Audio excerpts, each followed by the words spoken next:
How it feels to be assessed. Values of Assessment Study, University of Bristol. Even though I'm academically qualified, I work as a solicitor, I quite happily challenge other people's social care assessments and make progress doing that. When I'm sat in front of an assessor myself, I feel completely disempowered and completely needy and completely unable to communicate what my needs are. What I think is really important is for practitioners to realise that actually this is something they experience on a daily basis as well, and how they feel when they're sat in front of a bank manager asking for a mortgage, or how they feel when they're sat in front of their GP trying to explain what the problem is, but the GP is the expert. So each time when my sight gets worse, they did a different assessment. That assessment was rigorous. I didn't call it assessment, it was like an intrusion. Because the questions they were asking me was, I thought, that's not necessary. But you know, different, can I toilet myself? Those are the questions I'm thinking, oh no. But then, as I said, you know, when I spoke to other people and I realized all the forms are the same. People are in wheelchairs, visually impaired people, people are mentally ill. To fill in a form is too long.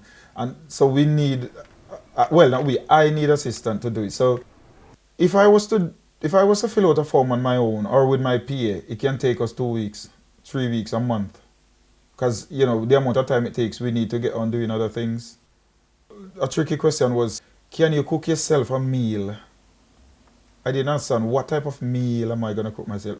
The most important thing I've got in my kitchen is my microwave. And it surprises a lot of people. 1.006 clock is not set. So it's an audio microwave. If you feel it, say yes, you can cook yourself a meal, then they're going to say you don't need help. Over 25% of disabled people say they do not have choice and control over their lives.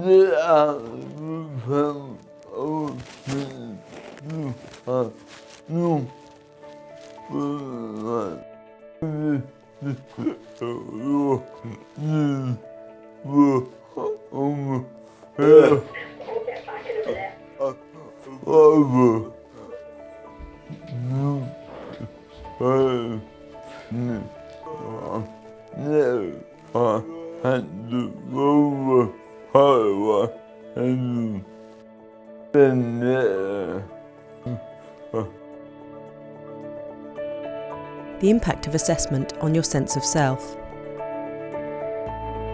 In order to get services and support that you needed, you sometimes had to say things about yourself that were more negative. Having to say those negative things about themselves actually had an impact on their own sense of self, which lasted beyond the actual assessment meeting. First assessment I had, it did really freak me out. She suggested having carers because I really was in a bad way at the time. And I broke down then because it was about having somebody coming in my home, in my personal space, who's a stranger. I remember part of the research when they said some people want it but don't need it, and some need it but don't want it. And I think it's from the perspective of the disabled people is that it's not that you don't want it, it's about maybe coming to terms with the changes that's happening in your life. There is no space in the form to say, how is that? According to the Care Act, an assessment is meant to be a form of support in itself, so obviously that's questionable. Some people might view it as an opportunity to think about their lives. My personal experience is that's unlikely for a lot of people because it is such a stressful, intrusive and difficult thing to go through. When the OTs come round, it's like, oh, give you this, give you that. I like to say to them, no, stop. I don't want all of that.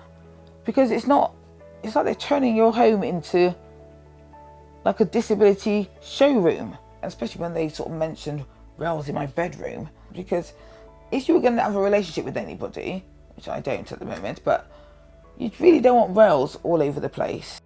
It just makes me feel a bit like, oh, don't do all of it in one go, because it's really sort of overwhelming.